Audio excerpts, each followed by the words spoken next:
제가 먼저 1절 말씀 공독합니다. 예수께서 무리를 보시고 산에 올라가 앉으시니 제자들이 나아온지라. 입을 열어 가르쳐 이르시되 심령이 가난한 자는 복이 있나니 천국이 그들의 것이미요.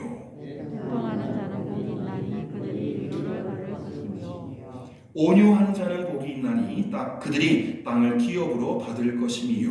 우에 줄이고 목마른 자는 복이 있나니 그들이 배부를 것이며 긍휼히 여기는 자는 복이 있나니 그들이 긍휼히 여김을 받을 것이미요. 마음이 순결한 자는 복이 있나니 그들이 하나님을 볼 것이며 같이 읽겠습니다. 화평하게 하는 자는 복이 있나니 그들이 하나님의 아들이라 일컬음을 받을 것이미요. 아멘. 한 번 더 하겠습니다.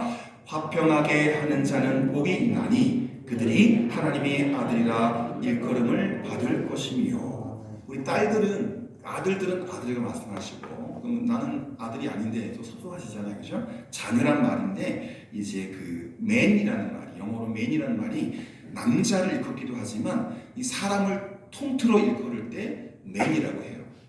여자는 woman이지만 man이라는 말이 남성도 지칭하지만 사람을 통틀을 때 man이라는 걸 쓰십니다.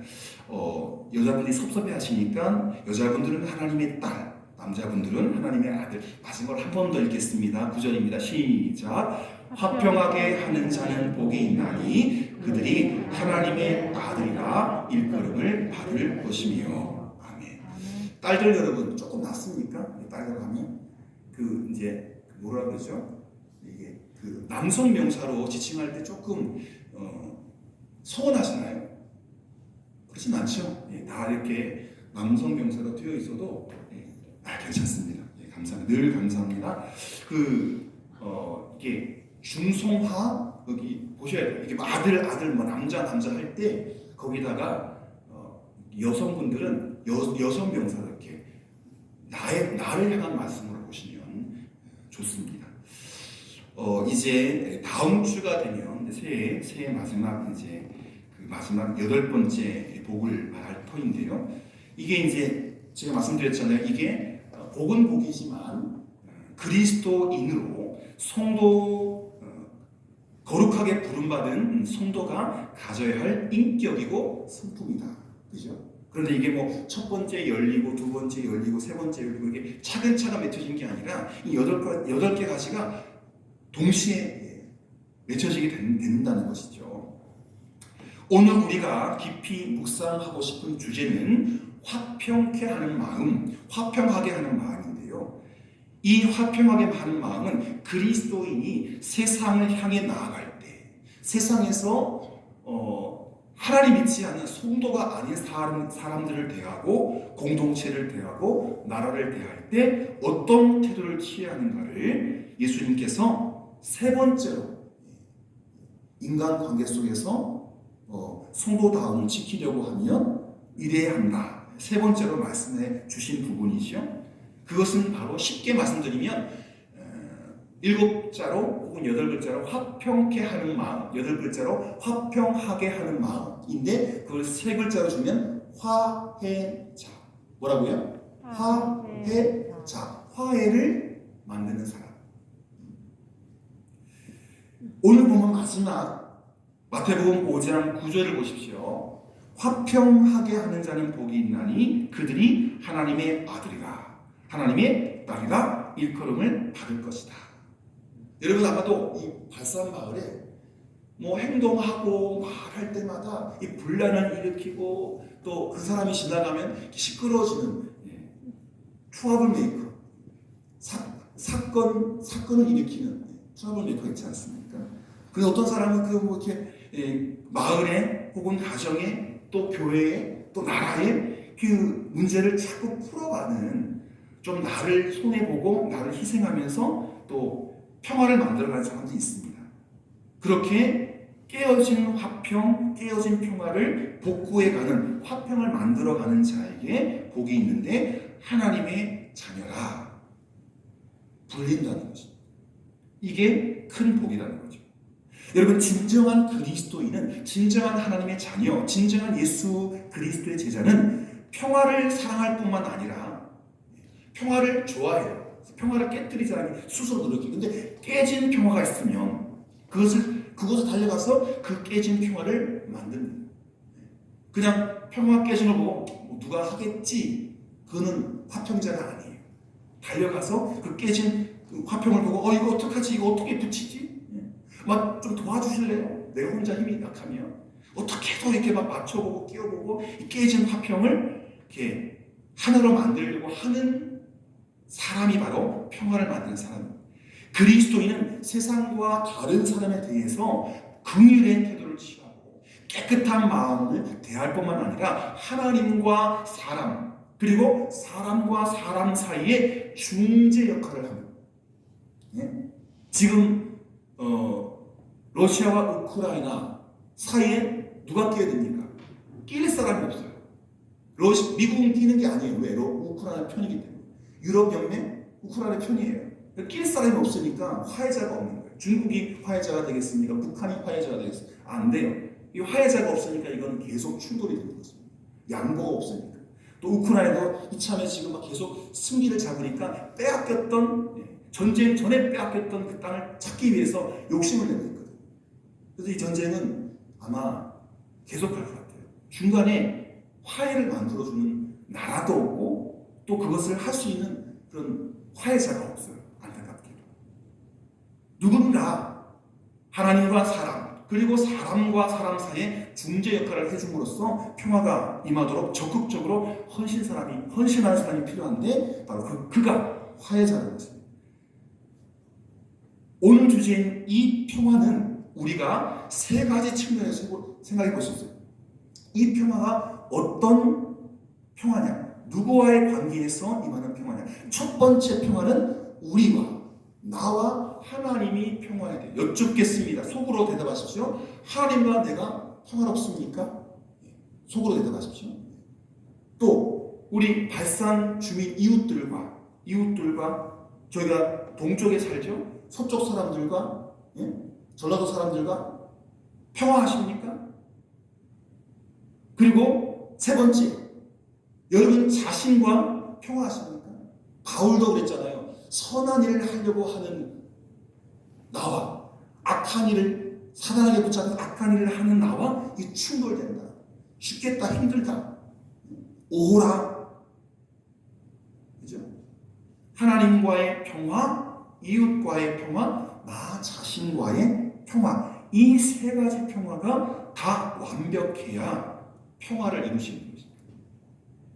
먼저 성경에 보면 시편 29편 11절입니다. 하나님은 평강의 근원이 되시며 평강의 하나님으로 곳곳에 묘사되어 있는데 대표적인 구절이 시편 29편 11절인데 같이 읽어볼까? 시작. 여호와께서 자기 백성에게 힘을 주시며 여호와께서 자기 백성에게 무엇을? 평강의 복을 주시리로다. 하나님의 백성에게만. 북한 사람은 하나님의 백성 아니에요. 그러니까 평강의 복이 없어요. 하나님께서 자기 백성에게만 평강의 복을 주세요. 복이 어디서 오는 거예요? 하나님께로부터 오는 거예요. 땅에서, 바다에서 복이 오는 게 아니에요. 하늘에서 하나님께서 평강의 복을 주는 거예요. 하나님이 평강의 근원이에요. 근원. 여러분 낙동강이 어디서 시작될지 아세요? 모르죠.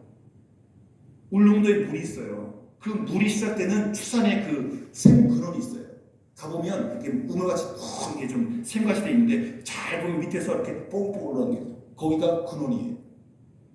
울릉도 10,000명이 먹을 수 있는 물이 거기서 솟아요. 매일매일 솟아요. 넘치게 몸 다 못 먹어서 바다에 버려요. LG 생활건강에서 그거를 이제 울릉 생수로 해가지고 팔려고 하는데 조금 문제가 있어가지고 더뎌지는데 이제 제주도 상가수에 필적할 샘물이 나오고 있어요. 울릉도 샘물. 낙동강도 거슬러 올라가면 어디선가 쪼록 시작되는 그 근원이 있어요. 거기서 낙동강이 시작되는 거예요. 복이 어디서 시작된다고요? 거슬러 올라가면 하나님. 할렐루야. 여호와께서 자기 백성에게 평강의 복을 주신다. 또 먼 훗날 예수께서 태어나실 것을 예언하면서 쓴 이사야서 9장 6절 말씀을 보면 예수님의 이름을 기묘자라 모사라 전능하신 하나님이라 영존하시는 아버지라 할 것인데 마지막 빨간 글자 네 글자 시작 평강의 왕이라 할 것입니다. 누구의 이름? 하나님 이름 아니고 이 이름은 예수님. 태어날 자 전능하신 하나님 영존하신 아버지 이거는 하나님과 동격이에요. 그죠? 왜? 예수님이 하나님이시기 때문에 아들이시지만 하나님 그 모습도 갖고 있어요. 그런데 예수님께 붙이는 이름이 따로 있어요. 평강의 왕은 예수님께 붙입니다.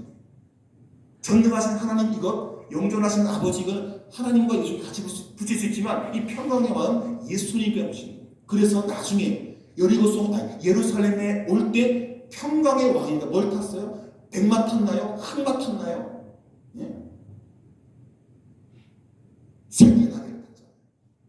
평화의 왕. 그죠? 사도 바울은 로마서와 고린도 전서에서 비슷한 말을 남겼는데 로마서 15장 33절을 보면 무엇의 하나님? 평강의 하나님께서 하나님은 평화의 근원이에요. 하나님은 평강 그 자체예요. 샬롬이에요. 하나님. 평강의 하나님께서 너희 모든 사람과 함께 계실지어다. 아멘. 손선이 권사님 혼자 앉아있는 게 아니에요. 권사님 앞에도 예수님 있고 옆에도 예수님 있고 그렇죠? 사방에 하나님이 함께 계세요. 우리 위에도 우리 안에도 우리 밑에도 평강의 하나님이 너희 모든 사람과 함께 계실지어다 라고 축복하면서 그 평강의 하나님이 우리 사방 머리끝부터 발끝까지 앞뒤 좌우로 지키고 계세요. 어떤 하나님? 평강의 하나님. 고린도전서 14장 33절 하나님은 무질서의 하나님이 아니요 오직 무엇의 하나님? 화평의 하나님. 뒤집으면 평화의 하나님, 화평의 하나님. 그죠? 계속해서 하나님이 평화와 화평이다. 하나님의 아들 예수님은 평화의 왕이다. 평강의 왕이다. 그렇습니다. 예수님은 평화의 왕이고 그는 평화를 위해서 이 땅에 오셨고 평화를 위해서 십자가에 죽으셨고 평화를 위해서 부활하셨습니다.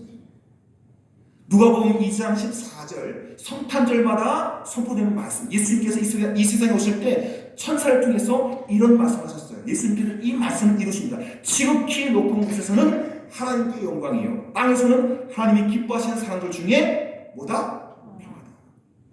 예수님이 이 땅에 태어났을 때 참 평화가 태어난 거예요. 할렐루야.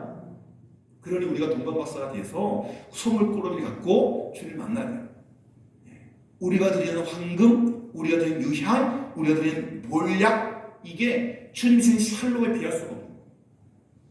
여러분 마음의 평화 없이 단 하루라도 단 1초 살 수 있습니까? 아직 제가 이제 60 바라보고 있는데 왜 어르신들 갑자기 밤에 잠 깨가지고 막 뒤척이잖아요. 잠 주세요.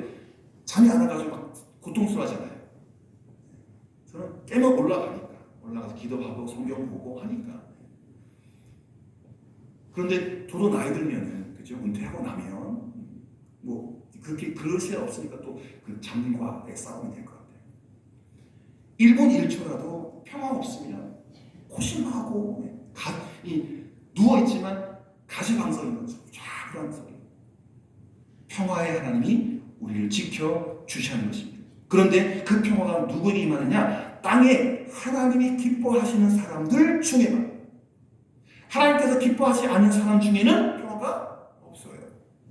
하나님이 기뻐하시는 사람들 중에 그 사람 누굽니까? 바로 여러분. 하나님이 기뻐하시는 사람. 하나님을 기뻐하시는 사람. 하나님이 기뻐하시는 사람. 여러분 중에 뭐가 있다고요? 평화가 있습니다. 에베소서 2장 14절부터 16절에 보시면 지금 제가 오늘도 이거 묵상하고 있는데요. 놀라운 말씀. 예수는 우리의 화평이신지라 둘로 하나를 만드사 원수된 것 곧 중간에 막힌 땅을 자기 육체로 허시고 법조문으로 된 율법의 계명의 율법을 폐하셨으니 이는 이 둘로 자기 안에서 한 사람을 지어 화평케 하고 또 십자가로 이 둘을 한 몸으로 하나님과 화목하게 하려 하심이라. 이게 화해예요. 예수가 죽었기 때문에 하나님과 우리가 화해되는 거예요. 이제 1월 1일 날 이명박 대통령이 벌써 풀려났나요? 김경수 씨는 오늘 풀어났다고 그런 것 같은데 뉴스 보니까. 특사. 그런데 생각해보세요. 과거의 대통령이잖아요. 어느 시장에 있잖아요. 그만한 분이 또 그보다 높은 분이 예를 들어서 윤석열 대통령이 내가 감옥 갈 테니까 이명박 대통령 이렇게 놔주세요 하면 가능해요.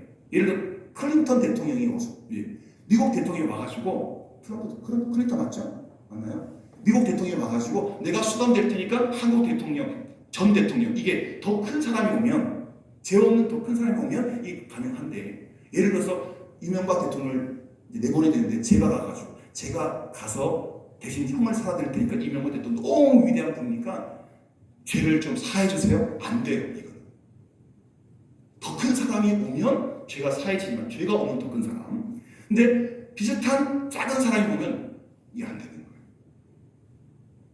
하나님이 죽었기 때문에 예수님이 오셨어요. 모든 과거에 태어났던 지금 살고 있는 앞으로 태어날 모든 인류의 죄가 그 한 번의 사건으로 해결됩니다. 예수 그리스도가 십자가에 죽어 주심으로 우리가 하나님과 한 몸이 되었어요. 하나님과 아닌 화목인데 예수 그리스도가 죽어 주심으로 화목제가 되심으로 화목하게 된 거예요. 이건 어마어마한 사건인 거죠. 예수 그리스도는 하나님과 원수되었던 인간을 하나님과 원수되었던 나를 십자가를 통해서 하나로 만들어 주신 화해시켜 주신 분입니다. 사실은 하나님 자신을 희생해서 우리를 끌어안은 거예요. 우리를 찾아온 거예요. 우리는 가만히 있는데 하나님이 다 하신 거예요. 이게 기적이에요. 때문에 이 땅에 찾아줬던 예수님께서 성취해야 할 최대의 사명이 화평의 역할이에요. 떨어져 있는 걸 붙이는 하나 되게 하는 게 예수님의 사명이에요. 때문에 우리 그리스도인의 최대의 사명 역시 화평케 하는 거예요. 여러분 자신 안에 있는 싸우는 나를 화평케 하십시오. 아내와 남편 화평케 하십시오. 자녀와 부모 화평해 주십시오. 마을 화평해야 됩니다. 도시 화평해야 됩니다. 남과 북 화평해야 됩니다. 동가서 오히려 남과 북은 통일될 수 있는 동가서가 더 문제가 되죠. 저쪽 사람들한테 뭘 잘못 얘기하면은 이게 잘못 얘기했구나. 시한폭탄을 내가 꺼낸 거구나. 느껴지더라고요. 참 어려워요. 오히려 남북통일이 쉽겠다는 마음이 들 때가 있어요. 화평하게 하는 그 역할이 그리스도인의 최대 사명임을 기억하시기를 바랍니다. 자, 그게 어디서 나오느냐? 고린도후서 5장 18절입니다. 모든 것이 하나님께로서 났으며 그가 그리스도로 말미암아 우리를 자기와 화목하게 하시고 여기까지 배웠죠? 알고 있죠? 또 우리에게 성도에게 목회자에게 장로님에게 권사님에게 화목하게 하는 직분을 주셨으니 목사도 화목하게 하는 직분, 장로도 화목하게 하는 직분, 권사도 화목하게 하는 직분, 집사도 화목하게 하는 직분인데 요즘 한국교회가 특히 통합 측이 목사하고 장로 너무 싸워요. 제가 어선교 하면서 합동측 목사님을 만났는데 합동측은 안 그러신대요. 여자 목사도 없고 장로님하고 목사님 잘 안 싸우네요. 우리가 화목해야 하는 직분인데 목사님하고 장로님들이 너무 부딪히는 게 참 안타깝습니다. 저희 교회는 그런 일이야. 다른 교회. 잊지 마십시오. 모든 그리스도인에게 직분이 주어졌는데 화목하게 하는 직분. 따라하십시오. 나는 화목게 하는 직분을 받았다. 화목게 하는 직분을 받았다. 맞죠? 네. 목사든 사모든 집사님이든 권사님이든 장로님이든 우리는 화목하게 하는 직분을 받았어요. 그 직분의 사명을 잘 감당해야 되는 거예요. 그런데 문제는 이러한 하나님의 명령과는 정반대로 오늘날의 우리의 역사와 현실은 평화가 아니라 전쟁이죠. 화해가 아니라 분열이죠. 사랑이 아니라 미움이죠. 용서가 아니라 분노로 가득 차 있다는 게 문제인 것입니다. 세상 어느 나라를 가보아도 이제는 더 이상 평화를 찾아볼 수가 없어요. 지금 묻혀있어 그렇지 이란 곳곳에 지금 균열들이 있습니다. 이란에서 계속 여성 인권 때문에 뭐 위에 모자 같은 걸 써야 되냐 말아야 되느냐. 그리고 또 미얀마인가요? 지금 내전이 있고 중국도 지금 시끄럽고 어느 나라에 정말 참된 평화가 있는 세상의 나라는 그리 많지 않아요. 여러분 노벨 평화상을 주지 않습니까? 해마다 그 평화상을 받는 사람이 많아요. 그런데 이 세상이 평화합니까? 전쟁의 속이 더 극렬하죠. UN 안전보장 이사회가 뭐예요? 평화를 위한 전 세계적인 회의기구예요. 그래서 보면 항상 중국과 러시아와 미국과 영국과 싸워요. 말로 싸워요. 우리 그 진영 나라들을 편들기 위해 계속 싸워요. 평화에 관한 회의가 많고 시위가 많고 여러 가지 문서들이 많은데 이 세상은 이상하게 세월이 가면 갈수록 더 악해지고 잔인해지고 더 무서운 전쟁과 폭력과 파괴가 더 증가하고 있어요. 안타깝게도. 우리는 분명히 지금보다 미래가 더 무서운 세계가 될 것이라는 것을 알고 있습니다. 그러면 이 세계의 전쟁과 분열이 어디서 왔을까요? 왜 사람이 자꾸 싸울까요? 나라가 자꾸 싸울까요? 그것은 인간의 마음에서부터 시작되었다고 성경은 이야기합니다. 예레미야서 17장 9절을 보면요. 만물보다 거짓되고 심히 부패한 것이 뭐다? 마음이다. 이 심히 마음이 부패했기 때문에 욕심이 가득 차니까 푸틴 대통령 내일 모레 죽을 사람인데 죽기 전에 조금이라도 그 남의 땅을 차지해가지고 그 성과를 내가지고 자랑받고 싶었어. 그리고 러시아 한복판에 자기 동상 세우고 싶어가지고 김일성 양반처럼 미쳐버리는 게 미쳐버려. 만물보다 거짓되고 심히 부패한 것이 인간의 마음이라. 인간의 마음이 사탄에 의해서 점령당한 후부터 부패와 죄가 사람 마음에 그리고 그 극악한 사람들이 이 세상을 정복하면서 인간의 죄의 문제가 해결되지 않는 한 우리가 사는 이 세상에는요 진정한 평화가 임할 수 없어요. 그래서 심판이 와야 되고 그래서 새하늘과 새 땅이 와야 되고 죄 있는 인간이 사는 한 이 땅에는 참된 평화가 없습니다. 윤석열 대통령도 죄인이에요. 영암교회 다니셨지만 지금 죄인이에요. 아무리 그가 잘해도 뭐 아시잖아요. 이번 그 이태원 사태만 봐도 아마도 그 내무부 장관 하시죠. 뭐라 그래요? 행정안전부인가요? 그분은 책임지고 물러나실 것 같아요. 여러분 평화라는 말이 신약에서 평화라는 말이 에이레네 따라해보실래요? 천천히 에이레네 시작 에이레네라는 말인데요. 구약의 평화는 여러분이 잘 알고 있어요. 샬롬 그죠? 시작 샬롬. 네, 샬롬. 그 평화란 말이에요. 평화. 이것은 부족함이 신약의 헬라어로 에이레네 그리고 구약의 히브리어로 샬롬이라는 말은 부족함이 없는 상태, 꽉 찬 상태, 넘치막 말랑하게. 저도 장난스럽게 이 컵 같은데 물을 부어요. 막 붓다 보면 이게 가득 차잖아요. 더 부어. 그럼 이게 물이 표면 정리에 있어서 봉긋하게 오르는데 탁 스톱을 해야 되는데 스톱 못하면 이제 넘쳐가지고 집사람한테 맞죠. 장난친다고. 봉긋하게 차랑차랑 넘치기 직전까지 그게 샬롬이에요. 그게 에이레네예요. 그리고 고난과 역경이 지나간 후에 성숙해지는 것, 완전해지는 것, 그게 에이레네와 샬롬이에요. 그냥 계속해서 아무런 그거 없이 역경도 없고 고난도 없이 계속 좋은 거 그것을 샬롬이라 하지 않아요. 그것을 에이레네 하지 않아요. 앞에 고난이 있고 역경이 있은 다음에 파도가 친 다음에 잔잔해질 때 그거를 에이레네 그것을 샬롬이라. 뭐가 존재되어 있는 거예요? 파도, 고난, 역경. 뿐만 아니라 다른 인격적인 관계가 이루어질 때 그때도 에일이에요. 샬롬이에요. 히브리인들 사이에 일반적으로 사용하는 인사말, 우리는 안녕하세요, 또 밥 먹었습니까? 저도 이제 같이 장로님 만나시면 장로님 점심 드셨습니까? 점심 때 되면 점심 드셨습니까? 인사하면서 그 다음에 다른 말이 나가죠. 안녕하세요, 식사하셨습니까? 히브리인들도 이 샬롬이라는 말이 일반적인 인사말인데 그 말을 할 때 그건 당신을 향한 하나님의 최대의 선, 당신을 향한 하나님의 최대의 선, 하나님께서 그 사람을 최대한으로 복 주시는 것을 샬롬이라는 거예요. 우리가 입으로 샬롬이라 할 때 하나님께서 당신을 최대한으로 복 주기를 원합니다. 하나님께서 쉽게 말하면 하나님이 당신에게 대박 주기를 원합니다. 그거 말이에요. 그 말이에요. 얼마나 좋은 말입니까? 하나님의 평안한 참된 균형과 조화를 가지고 오는 하나님의 의라는 말로 설명할 수가 있습니다.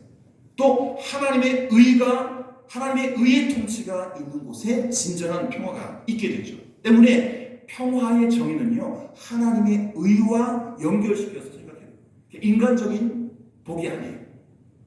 하나님의 의가 구현될 때, 하나님의 다스림이 작동할 때에 그곳에 그 사람에게, 그 공동체에게 평화가 임하는 것이 하나님과 떠나 있는 그런 사람, 그런 지역, 그런 나라의 그런 공동체에는 평화가 있을 수가 없어요. 하나님과 관계되어야 평화가 임하는 거예요. 특히 하나님의 의가 연결되어야 하나님의 평화가 임하는 거예요.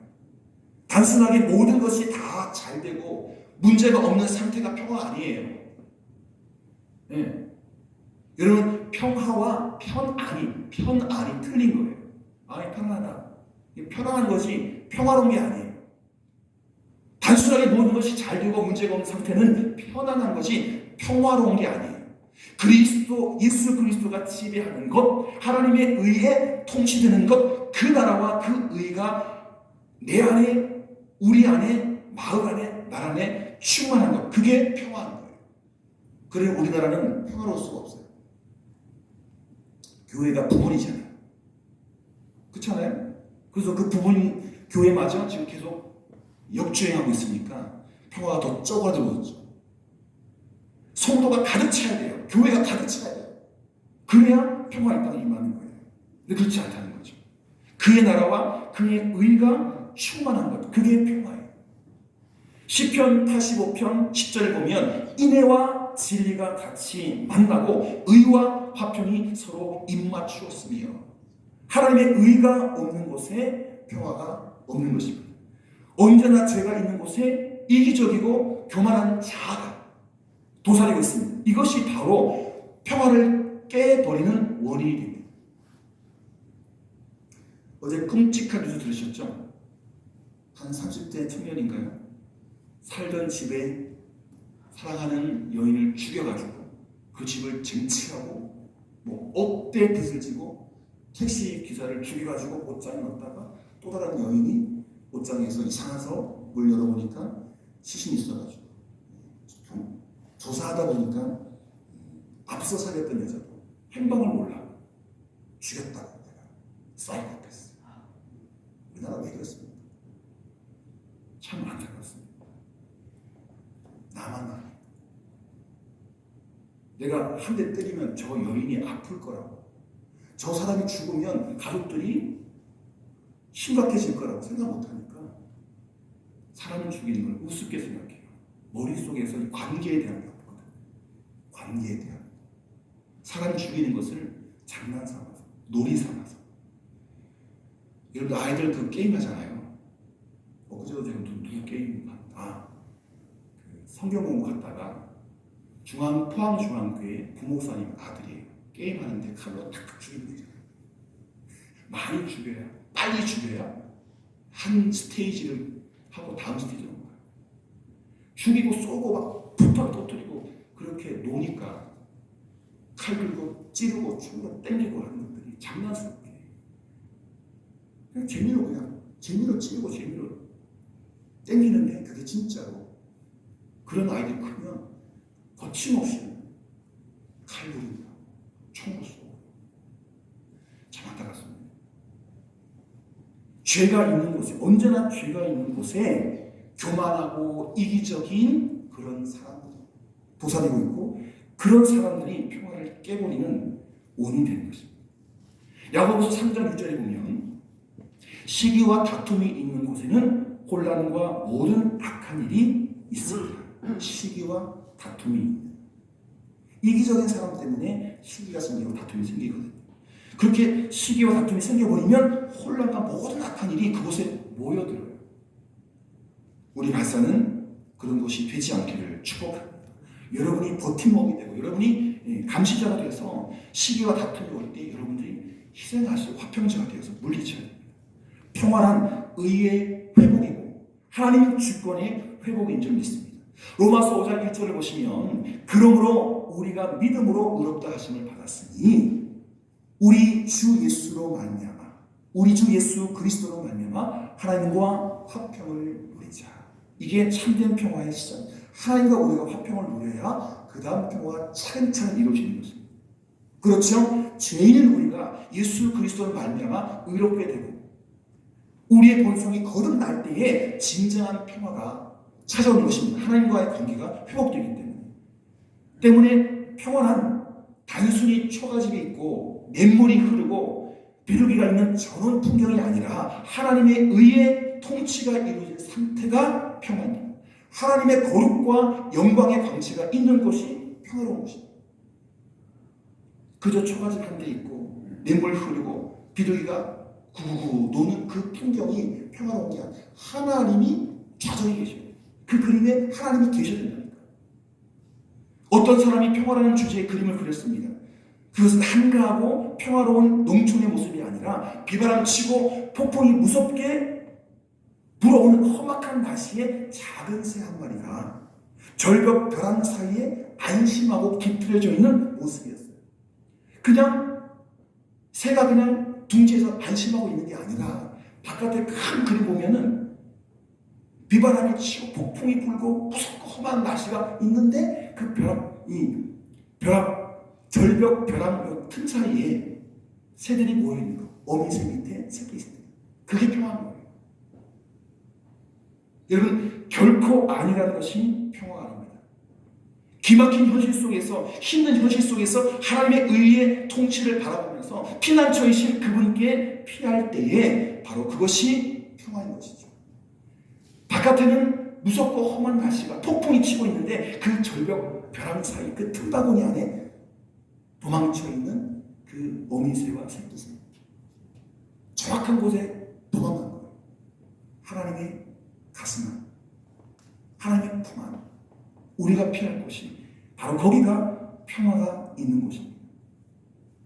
예수님께서 화평한 자는 복이 있다고 말씀하셨는데, 그러면 화평케 하는 것이 어떤 것일까요? 첫 번째, 화평케 하는 자는 고발자도 아니고 방관자도 아닙니다.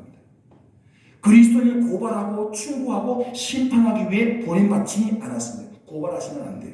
충고해도 안 돼요. 심판해도 안 돼요. 우리나 그 사람이나 다를 바가 없어요. 없는 자 편에서 있는 자와 싸우는 것이 아니고, 노동자 편에서 고용주와 싸우는 것도 아니고, 배운 자 편에서 못 배운 자 편에서 배운 자와 싸우는 것도 아니고요. 백성 편에서 정부와 싸우는 것도 아닙니다. 화평케 하는 자는 둘 사이에 막힌 담을 헐고 원수된 것을 패하고 새 사람으로 지음받도록 해야 하는 것이죠. 결국 그리스도인은 방관자도 아니고 차디찬 지성적 냉소주의도 아닙니다. 너희들이 알아서 해결해라고 가장 껴있는 게 아니라는 거죠. 또 화평케 하는 두 번째 뜻은요, 단순히 평화를 사랑한다는 뜻, 그보다는 더 강렬하고 적극적인 의지를 내포하고 있습니다. 어떤 사람은 단지 분열을 싫어하고 전쟁을 싫어하는 단순한 평화를 사랑하는 사람이 있습니다. 그냥 가만히 평화를 마음으로 사랑하는 거예요. 그 사람은 적극적으로 평화를 위해서 희생하거나 헌신하지 않기 때문에 평화를 위한 사람이 아니에요. 또 어떤 사람은 다른 사람이 병들어 죽어가고 소외당한 것을 보고도 무관심합니다. 남이니까, 내 가족이 아니니까. 여러분, 지구의 한 모퉁이에 사람이 굶어 죽어가고 있는데도 자기와 아무 상관이 없다고 생각하는 사람들이 많습니다. 이것을 무관심의 평화라고 합니다. 무관심의 평화. 어떤 이들은 집 잃은 자, 학대와 고문당하는 자들을 보면서도 그 사람은 상황이 그러니까 그럴 수밖에 없다. 내가 해줄 게 아무것도 없다. 자기에게 주어진 특권과 행복의 조건들을 즐기면서 그들을 방관하는 사람도 있어요. 성경은 이러한 평화를 말하고 있지 않습니다. 예수님께서 말하는 뜻은요, 그 상황에 적극적으로 뛰어들어 현상뿐만 아니라 원인까지도 치료해 주는 것을 의미하고 있습니다. 그래서 화평케 하는 자가 되기 위해서는 기꺼이 대가를 지불해야 됩니다. 아까 제가 에베소 2장 말씀이 굉장히 중요한 말씀이었잖아요. 나를 깨트리지 않으면 평화는 없어요. 평화를 이루기 위해서는 불쾌함, 인기의 하락, 오해, 손해, 고통, 심지어 죽음까지 나의 모든 것을 던져낼 때가 있어요. 여러분이 평화를 위해서 직장을 그만두게 될지라도, 사는 곳에서 버림을 받을지라도 그것은 결코 반항이나 고발이 아닙니다. 예수님께서는 화해를 위해서 폭력을 쓰신 적이 단 한 번도 없었습니다. 소리를 지르거나 대물을 하거나 화해병을 드신 적이 없어요. 예수님은 인간을 하나님과 화해시키기 위해서 수많은 비난과 오해 그리고 핍박을 받았죠. 드디어 십자가에서 죽음까지 맛보셔야 했습니다. 쓰디쓴 맛이죠. 죽을 맛이죠. 그러나 주는 진정한 화해자였습니다. 베드로전서 2장 22절입니다. 진정한 화해자가 되신 예수의 모습을 잘 나타내고 있는데요. 그는 죄를 범하지 아니하시고 그의 입에 거짓도 없으시며 욕을 당하시되 맞대어 욕하지 아니하고 고난을 당하시되 위협하지 아니하고 오직 공의로 심판하시는 이에게 부탁하시며 친히 나무에 달려 그 몸으로 우리 죄를 담당하셨으니 진정한 화해자다. 죽으셨기 때문에, 그가 죽으셨기 때문에 우리가 화해를 이룬 거예요. 우리가 살아난 거예요. 영어에 지난번에 드린 말씀인데 No cross, no crown. 십자가 없이 면류관 없다. 여러분 면류관만 기대하지 마세요. 한국 교인들 중에 십자가는 바라보지 않고 십자가를 지려하지 않고 면류관만 달라고 하는 분이 많아요. 목사도 그렇고 장로도 그렇고. 그러면 안 돼요. 십자가를 져야 면류관을 쓸 수 있죠. 고난 없이 십자가의 영광이 없고 십자가 없이 부활의 승리가 있을 수가 없는 것입니다. 그러나 우리는 너무나도 십자가 없는 면류관을 욕망하고 있어요. 많은 한국 목사님들이, 특히 잘 나가는 목사님들. 그분들 살보면 십자가 좀 살고 있어요. 처음에 잠깐 지다가 던져버리고 면류관 쓰고 달려가고 있어요. 오늘 현대 교인들의 가장 무서운 질병은 고난을 두려워하지 않는 것입니다. 자기를 포기하지 않고 축복받으려 하는 것입니다. 어떤 사람이 우리가 화해자가 될 수 있겠는가? 첫 번째로 하나님과 먼저 화해가 된 사람이 다른 사람을 화해시킬 수 있는 것입니다. 하나님부터 오는 깊은 평화를 자기가 직접 경험해 보지 못한 사람은 절대로 화해자가 될 수 없습니다. 마음이 깨끗하고 온유한 사람이 화해자가 될 수 있습니다. 새 마음, 새 성품의 소유자여야 그런 사람이 화해자가 될 수 있는 것입니다. 요한복음 14장 27절을 보면 평안을 너에게 끼치노니 곧 나의 평안을 너에게 주노라. 내가 너에게 주는 것은 세상이 주는 것과 같이 아니하니라. 너희는 마음에 근심하지도 말고 두려워하지도 말라. 하나님의 평안을 누려본 사람이 이게 평안이구나 할 때 그 평안을 고이 싸가지고 평안을 전해주게 되는 거예요. 평안이 뭔지 모르고 느껴보지도 못하고 체험하지 못하면 그걸 전해줄 수가 없어요. 아까 제가 왜 그 나쁜 짓 했던 30대 살인자 얘기했잖아요. 아마 캐보면 그 어린 시절, 청년 시절, 중고등학교 시절 다 아마 엉망이었을 거예요. 사람이 아니잖아요. 그런 아버지가 있었을 텐데 그런 사랑하는 여인에서 한 집 살았겠죠. 자기 집에 여자 집인데 그런 사람 어떻게 눈 깜짝하지 않고 죽입니까?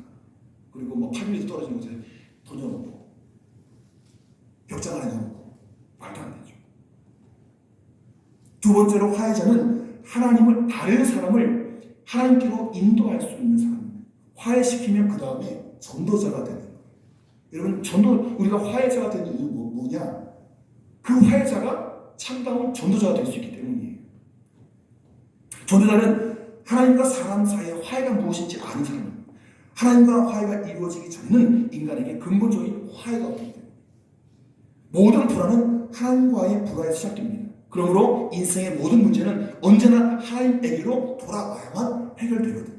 그러니 하나님과 모든 문제가 풀린 사람이 화해자가 되고 그 화해자는 좋은 전도자가 된다는 것입니다. 세 번째로 화해자는 다른 사람이 서로 화해하도록 도와주는 사람입니다.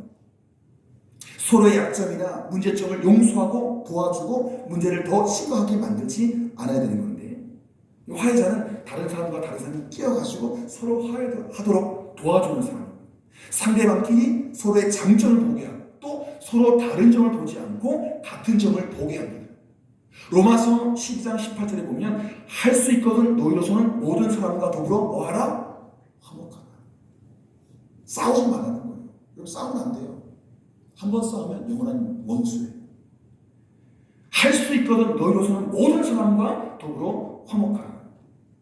그리고 마태복음 5장 23절에 이런 귀한 말씀이 있습니다. 그러므로 예물을 제단에 드리려다가 거기서 내 형제에게 원망 들을 만한 일이 생각나거든 예물을 제단 앞에 두고 먼저 가서 형제와 화목하고 그 후에 와서 예물을 드리라.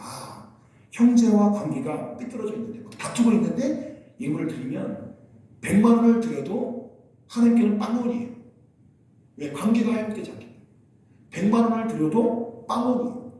그런데 관계를 회복하고 나면 10원을 드려도 이게 100만 원, 1000만 원 억이 되는 거예요. 예물을 제단 앞에 두고 먼저 가서 뭐하라? 형제와 화목하라. 그 후에 와서 예물을 드리라. 여러분 언제나 비판하고 정죄하는 사람이 되기보다는 위로하고 격려하는 사람이 되십시오. 화해자는 결코 비판자나 고발자나 선동자가 아닙니다.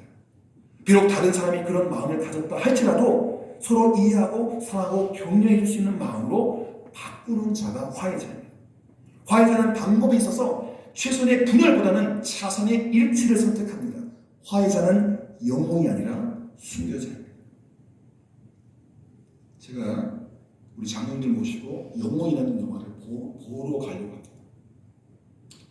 오늘 점심 때 그 성경 공부하는 목사님들 만났는데 엊그제 보셨나 봐요. 안중근 의사의 뮤지컬 영화인데 수건을 다쳤어요. 목사님 이제 꼭 수건 들고 가셔야 돼요. 왜 봐야 됩니까? 장로님 왜 봐야 되는데요? 사명감에 똘똘 뭉친 사람이에요. 나라 위해서 자기를 희생한 사람. 영웅. 화해자는 죄송합니다. 영웅이 아니라 뭐다? 순교자다. 예수님이 영웅입니까? 아니요. 순교자였어요. 희생했기 때문에 십자가에서 죽으셨기 때문에 우리가 하나님과 하나님 거예요. 예수님께 당당히 영으로 서 계시면 우리는 화해자가 될 수 없어요. 십자가에서 왕관 갖고 와. 내가 뛰어내릴 테니까. 그러면 화해자가 될 수 없어요. 모든 그리스도인은 예수님처럼 화해자의 모습이 되어야 됩니다. 만약에 설교하는 목사가 화해하지 않고 설교한다면 그는 가짜 목사. 만약 설교 듣고 있는 여러분이 화해와 용서가 없이 설교를 듣고 있다면 여러분 모두가 가짜 그리스도인입니다. 진정한 예배는 화해 예배, 용서 예배입니다. 평화는 우리 마음에서부터 시작이 됩니다. 끝으로 하나님의 평화를 만드는 사람에게 하나님의 아들, 하나님의 딸이라 일컬음을 받는 축복을 준다 그랬죠. 이게 뭔 말입니까? 하나님의 아들의 자격, 하나님의 딸의 자격을 준다는 거예요. 여러분 하나님의 아들이십니까? 하나님의 딸이십니까? 그러면 그 평화를 이루게 나를 주게 된다니까. 나를 깨뜨리고 나를 없애야 된다니까. 내가 살아있잖아요. 저도 살아있다니까요. 나를 깨뜨리고 나를 죽이는 게 쉽지 않아요.